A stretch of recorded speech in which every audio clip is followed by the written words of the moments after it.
Ako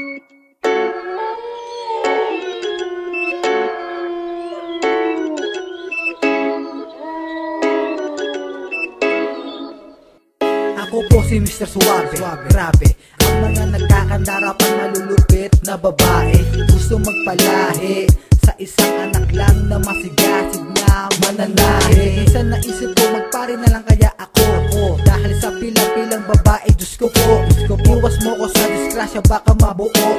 Nako, hinahanap ka at tayo ay mabuko. Lalagyan ko ng surbesa ang maselang pandesal. Huwag kang maiinit, mas masarap pag matagal. Hindi ko titigil habang hindi naglalaway. Pupunasan ko na lang, hindi ko magamit ng kamay. Maghahabulan hanggang tayo'y magkasabay. Ito ang pelikulang masayang umaaray. Magpapawis ng kawalang pwedeng sumuway. I-text mo na lang ulit ako pag meron tayo tatay. Usapang pogi ba? Sige na ko, panis ka na. Iwan ka na sa chicks, pre, maiinis ka pa. Usapang kapugian lang, di ka makakasabay. Kahit kanino mo tanong, saan man sulok ng Dubai. Ako na ang kilala, kinikilala nila bilang isa sa mga taglayay kakaiba. Nainggit pa yung iba kasi nga nag-iba na. Nang dumating ako ay natabunan na sila. Dami ng mga chicks na kinikilig sa akin. Ako ay malamagnet, dumidikit sa akin. Di ko naman kasi sinasadya ang aking kapugian. Singilang na ganito, di na dapat pagsisihan. Ito ay bigay lang sa akin ang itaas. Proud lang ako, isisigaw ng malakas. Kaya kung sino man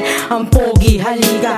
Ako si reality, ang pogi sa riga. Mapugi ang labanan, ako na ang katibayan. Dahil sa aming angkan ay lahi na namin iyan. Problemado nga ako pagbibili sa may tindahan. Paano yung mga chicks bigla na lang nagsisigawan? Kasi ang kapugian lagi kong dala-dala. Ang sabi nga nila, swerte aking mapangasawa. Bukod sa pogi ka ay may pandayo pa sila. Kaya mga babae natataranta na. Pati magulang ko ay namumroblema na. Dahil sa araw-araw bisita iba-iba. Ang hirap din pala kapag kala-artista ka. Pati aking sampayan ay sinusungkit nila. Ang kapugian kong taglay sa'kin walang makasabay. Kinukuha nga akong modelo dun sa may Dubai. Tinanggihan ko lang kasi hindi ako sanay. At ayoko din bigyan sakit sa ulo si inay. Teka muna sandali, sino ba pinakagwapo? Huwag kayo magtampo kung ako ang paborito. Ako ang pogi dito sa Riga. Pinagkakaguluhan ng mga chicks sa statwa. It's your boy A, Prince Q4 nga kasi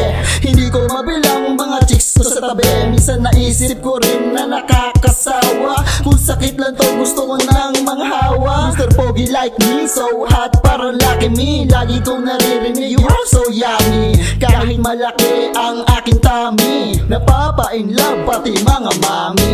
Damn, mas pogi ako kay reality. Niligawan ni Tags, ako ang pinili.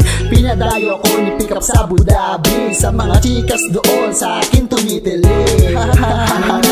Sino na pogi? Mas bago pa rin si pick up. Pick up yan eh. Siyempre kay Tags pa rin yan. Bahala kayo, easy lang ako. Ayun na nga, yung mga easy, wala yan. Basta ako pogi. Ilong na lang ako.